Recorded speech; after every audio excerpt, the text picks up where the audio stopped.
La historia del fútbol soviético tiene miles de capítulos. Su solo recuerdo invoca mitos y realidades que bien servirían para ser un bestseller. Los nombres de Yashin, de Blokin, de Dazayev sirvieron para la tediosa propaganda política. Pero hay un personaje maldito, al que se le ha confinado a los rincones menos iluminados de la historia que los propios soviéticos se encargaron de escribir. Tal vez, con un destino diferente, en el Mundial de 1958, Pelé hubiera sido opacado por el Pelé ruso, Eduard Streltsov.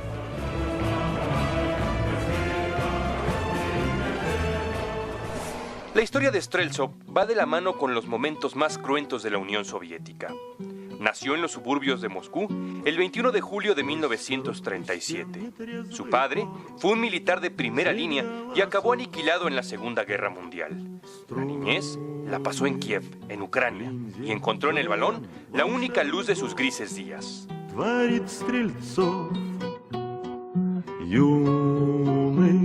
En la fábrica donde su madre trabajaba, detectaron el talento del muchacho y a los 16 años, el Torpedo de Moscú se apoderó de él para siempre.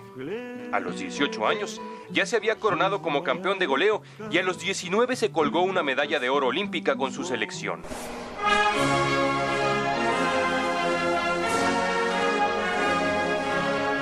El joven Streltsov nunca fue un ruso de hielo. Era bohemio, era libre, era un personaje incómodo para un sistema totalitario en donde hasta su peinado levantaba las sospechas de los camaradas del Politburó. Pero el fútbol soviético iba en ascenso. Aquella generación levantó grandes expectativas cuando obtuvo su calificación al Mundial de 1958. En aquellos tiempos el sistema de rivalidades soviético estaba marcado por los sectores obreros de la nación. El Torpedo de Moscú, equipo que representaba a la industria automovilística, tenía entre sus filas al más grande futbolista visto hasta entonces en la Unión Soviética. El CSKA, relacionado con el Ejército Rojo, y el Dinamo de Moscú, favorito de la KGB, solicitaron a las altas esferas la transferencia del virtuoso camarada. Pero este se negó. Ni siquiera Lev Yashin fue capaz de hacerlo recapacitar. Su indisciplina tarde o temprano le daría la lección de su vida.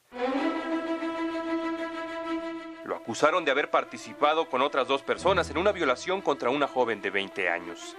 Él firmó su propia confesión. Después se supo que le habían prometido una solución que nunca llegó. Streltsov pasó 7 largos años en la temida Gulag de Siberia. Ahí aprendió el arte del silencio. Confinado en ese campo de concentración, los soviéticos fueron a 2 mundiales y se coronaron campeones de Europa. Los hubieras son crueles con estos personajes. Le pusieron el Pelé ruso. Dicen que en 1958, 2 selecciones llegaban mermadas a la Copa del Mundo. Los ingleses tras perder a sus jugadores en el trágico accidente del Manchester United y los soviéticos al no contar con Streltsov. Aquel hombre alto, delantero potente, dotado de un primer toque fino y una inteligencia futbolística extraordinaria. Siberia lo hizo callar sobre aquel asunto, pero regresó a las canchas con el Torpedo.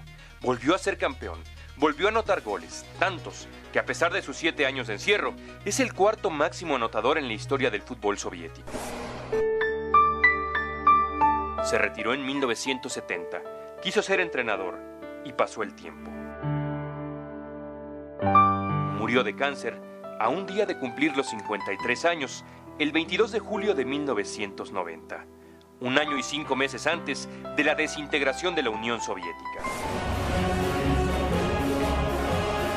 A las afueras del estadio que lleva su nombre y en donde juega el Torpedo de Moscú, está una estatua de bronce en su honor. En el 2018, el Mundial se jugará en Rusia. Ojalá que para ese entonces los fieles al fútbol le lleven flores y lo recuerden por siempre.